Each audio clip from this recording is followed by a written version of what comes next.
Good morning, I'm Andy Kirkham, and along with Carl Chenwy, we are this Sunday's Elders of the Day at Laurel Presbyterian Church.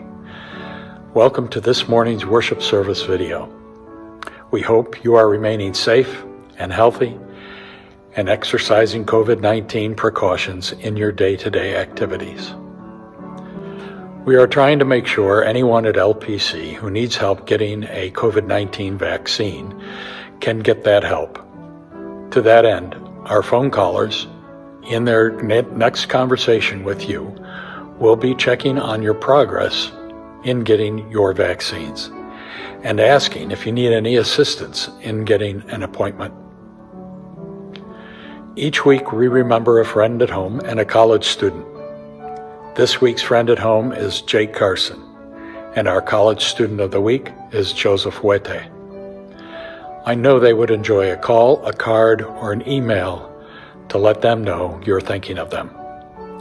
Whether this is the first time you are joining us in worship, or you join us every Sunday, may something in this morning's worship service, the music, the children's message, the scriptural reading, today's sermon, give you comfort and peace and remind you how profoundly God loves you.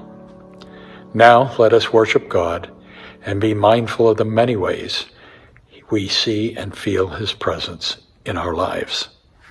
The day that the Lord has made, let us rejoice and be glad in it.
The reading is from Genesis chapter 17, verses 1 through 7 and 15 to 16. When Abram was 99 years old, the Lord appeared to Abram and said to him, I am El Shaddai. Walk with me and be trustworthy.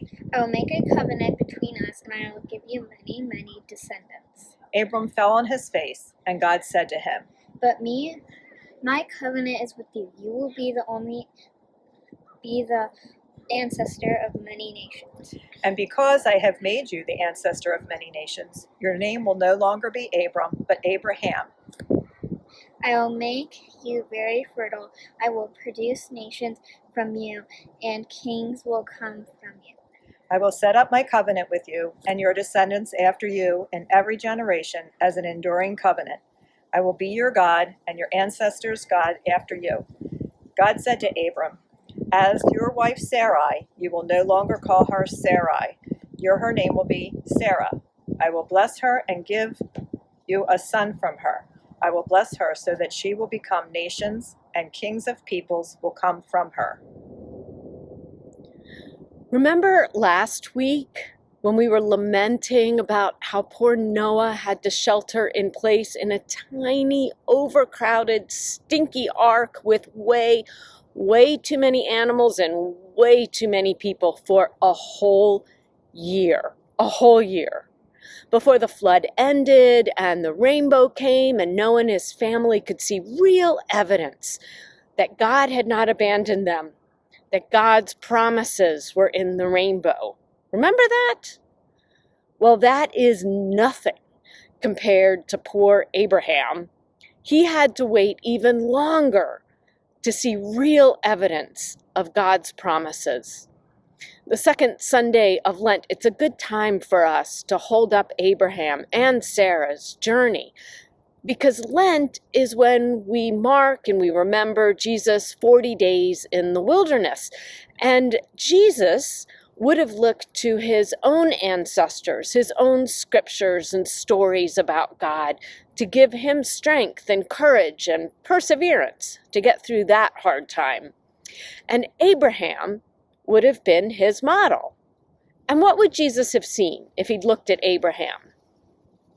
So Barb and her granddaughter Lily read this passage from Genesis 17 to us today about how God talks to Abraham and changes his name and Sarah's names as a sign that all the divine promises will be kept. God has not abandoned them. But this is what we miss if we don't look back to see what's been going on in Abraham and Sarah's life so far, because God first made these same promises to Abraham and Sarah not 40 days ago, not 1 year ago, 25 years ago. 25 years ago. If you're old enough, do you remember who you were 25 years ago? If you're young enough, can you imagine who you'll be in 25 years? 25 years is a long time. 25 years ago, we were all worried about computers managing the transition out of the 1990s. Some of us may have had Prince's song from 1982 in our heads as we looked forward to when we're going to party like it's 1999. 25 years ago, we were in the mid to late 90s, the end of a century. That may seem like ancient history to you, or it may seem like there's no way it was that long ago, but it was. And it was 25 years ago when Abraham was 75 that God had a conversation with him back when he was still going by the name Abram. God told him to leave his home where he had settled with his father. And this is the first time that God promises Abraham descendants, lots and lots of descendants. Back then, that was a sign of an abundant, rich, full life. If you had lots and lots of descendants, God still promises all of us an abundant, rich life. Just thankfully, not in the form of lots and lots of descendants. So chapter 15. And now years have gone by. Abraham is now 86, And he's got a descendant in Ishmael. It's the son of his wife's servant Hagar. But it took a fair amount of finagling and behavior that today we would consider highly unethical and unfaithful and immoral, because it's doubtful that Ishmael's mother Hagar had much say in the matter. But Abraham, he'd waited 11 years for God's promise to be fulfilled. Isn't that long enough to be patient, to be waiting? 11 years.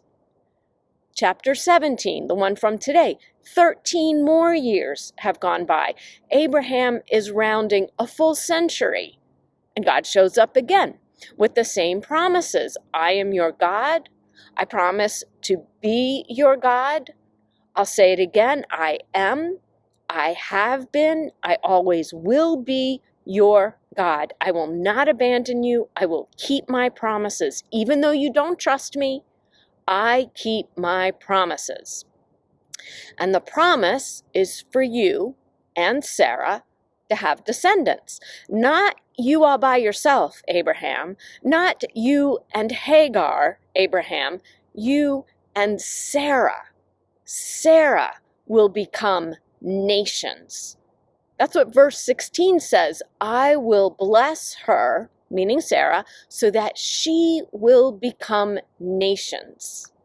It's all up to Sarah.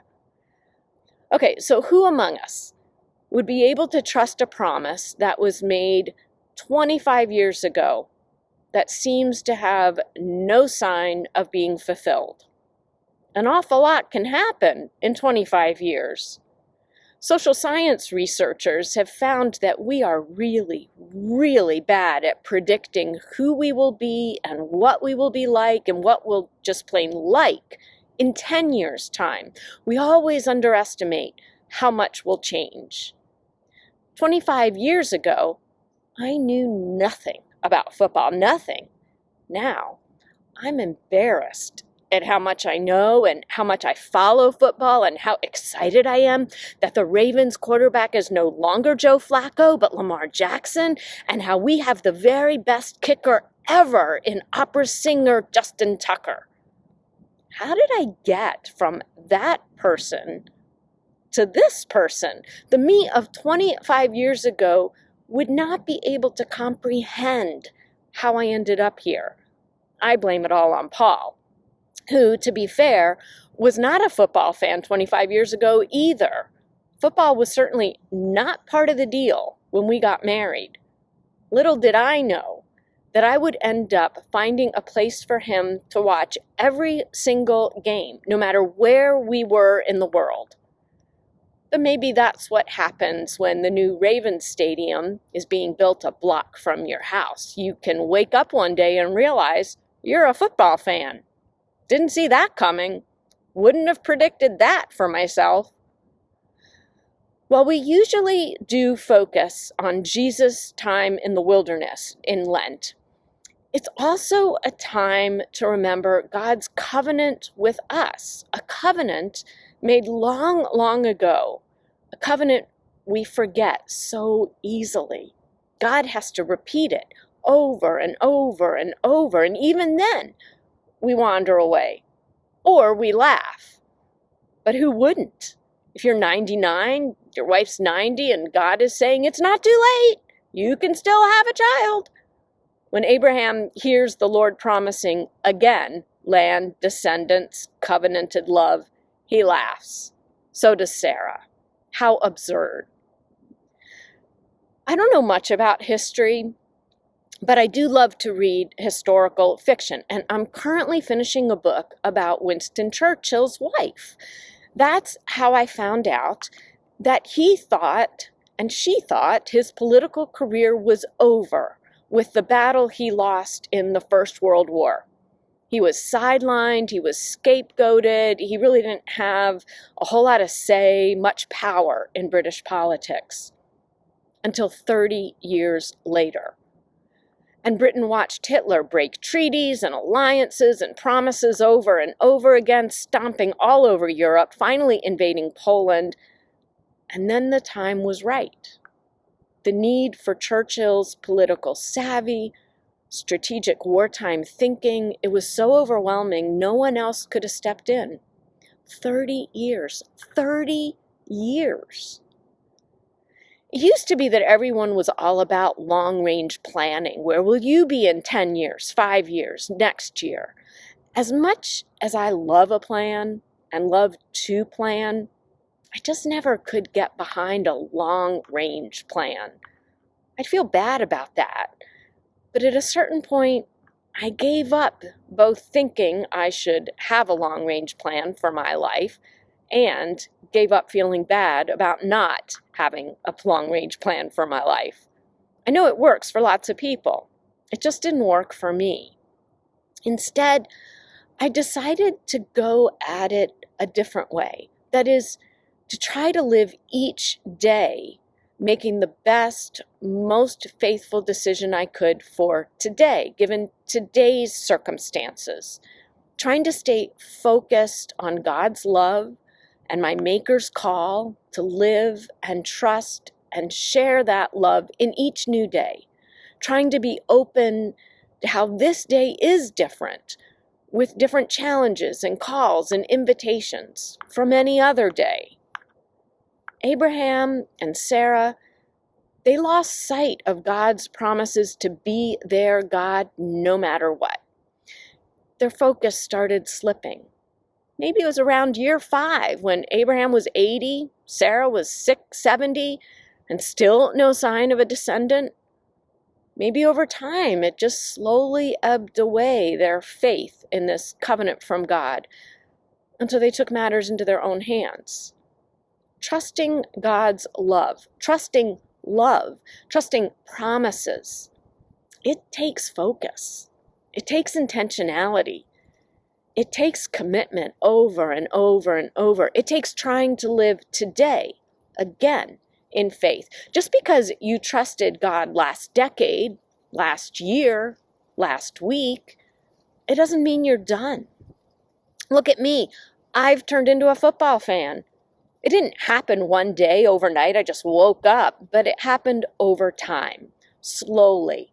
The passion and interest of my family sneaking in around the edges. Sunday mornings for Sunday school and church, Sunday afternoons for napping in front of the football games my family watched so closely. And now here I am. Where are you? Who are you? Who are you becoming? What is your North Star? What is the one thing you are clear about? What guides you when it comes to living this life? I wonder if Abraham and Sarah, I wonder if they were so focused on the details of the evidence of God's promise, they lost sight of the promise.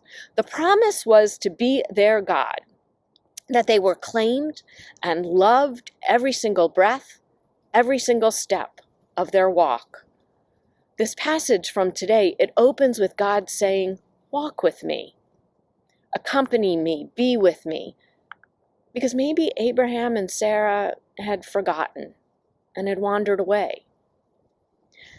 How God's love and promises show up, it changes over time. The love still shows up, but it comes to us differently. We get into trouble if we assume God's love only shows up in one way. If God loves me, I'll go into remission.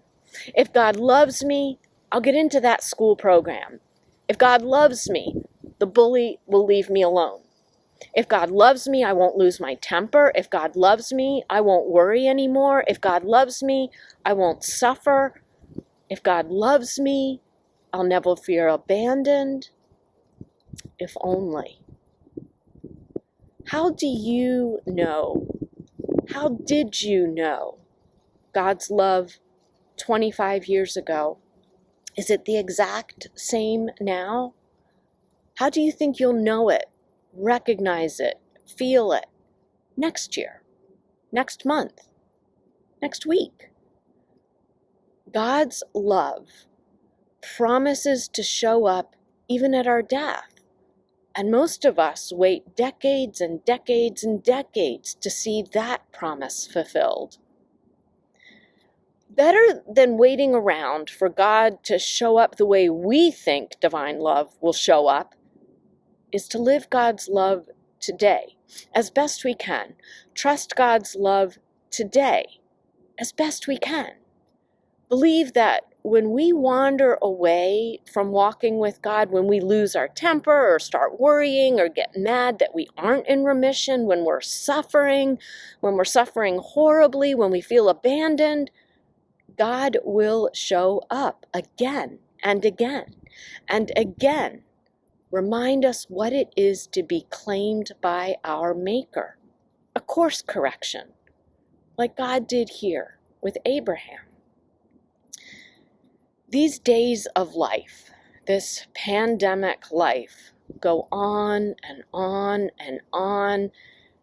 They seem to all mesh together like it never changes. And we know there's absolutely no magic carpet ride to the good old days. There's only the uncertain future that seems to be taking its own sweet time coming. We can do our best to plan well and think through contingencies, and we also know that we don't know what's coming down the pike. But what Jesus saw in Abraham and what we see in Jesus is a daily recommitment to the God of love. And this right here, this is one example of what that means for our family, for the LPC family. Because of your faithfulness, your trust in God's love, your trust in God, we ended the 2020 budget year with unspent funds for our operating budget. And Session took a look at our savings, our contingency, our long-range capital repair funds, and decided we didn't need that money. They decided the faithful thing to do, the trusting thing to do, the way to share God's love today is to give that money to those in our community who've been hit hardest by the COVID pandemic, whose lives have been upended and destroyed. And so the mission committee is discerning and, like good Presbyterians, researching how best to give $50,000, yes, $50,000 to people in our community for COVID relief. Because that's what loving God today means. Because we'll be okay if the furnace goes, or the roof needs to be replaced, or the organ dies, hopefully not all in the same year. Our rainy day accounts don't need any more. Our community sure does. That's what we are here for the saving love of God, to share the saving love of God in any way we can. Because God is minute by minute, second by nanosecond, loving us. Even when we don't know where we're going, if we're going anywhere. Even if we don't know what's coming. Even if we have no idea how God is at work in us and through us. Only that the loving kindness of our Maker is always at work. If we've lost sight of who we are and what we're here for, we know that love will break through, and God will, one way or another, wrap an arm around our shoulder and say, "Come, walk with me." That's happening right now. Do you see it? Can you trust it? Thanks be to God. I'm so excited. I was just walking into the woods like I do on Friday or Saturdays to go record my sermon, and I want to show you what I saw. Check this out. Like I said, I was just walking along, and then look at this. Look at this. That was underneath all that ice and snow, and it's not just these. Look at these over here. These are opening up. Can you believe it? Can you even believe it? It wasn't that long ago, right? Just like 5 days ago, we were under snow and ice. And here are crocuses. And I love this because these are such amazing reminders that God is at work all the time, bringing amazing things, even when we don't see it. What can you go find today that shows you how God is at work? Something that surprises you. We need those reminders, don't we? When every day feels like the same and it feels like it's never going to change. And then, voila! Beautiful purple crocuses. May you find something in your day today that reminds you how God is at work all the time. All the time. Look, I was just walking along, and look what else I saw. I'm so excited to be spotting all these signs of spring. And look, there's another one up there, and some bulbs coming up there. And look, here's another one. And what I love about these right here is that nobody planted them. These are like volunteers that are just showing up. Nobody planted them. Nobody intended for them to be there. And that's what God's love is like. Sometimes it just surprises you. It shows up where you don't expect it. And that's our challenge, is to look for God's love, because it's going to surprise us. It's going to poke up where we least expect it. So maybe you'll see some today, some signs of God's promises to always love us. I hope so.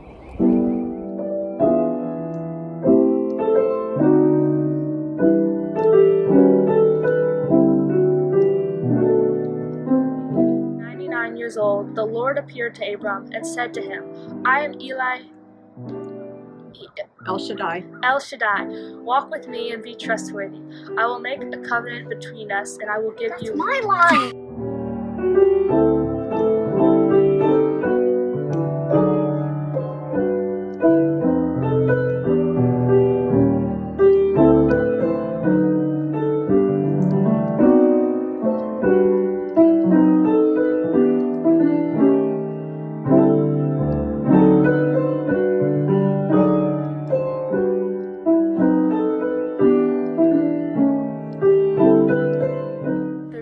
Genesis chapter 17, verses 1 through 7 and 15 through 16. When Abram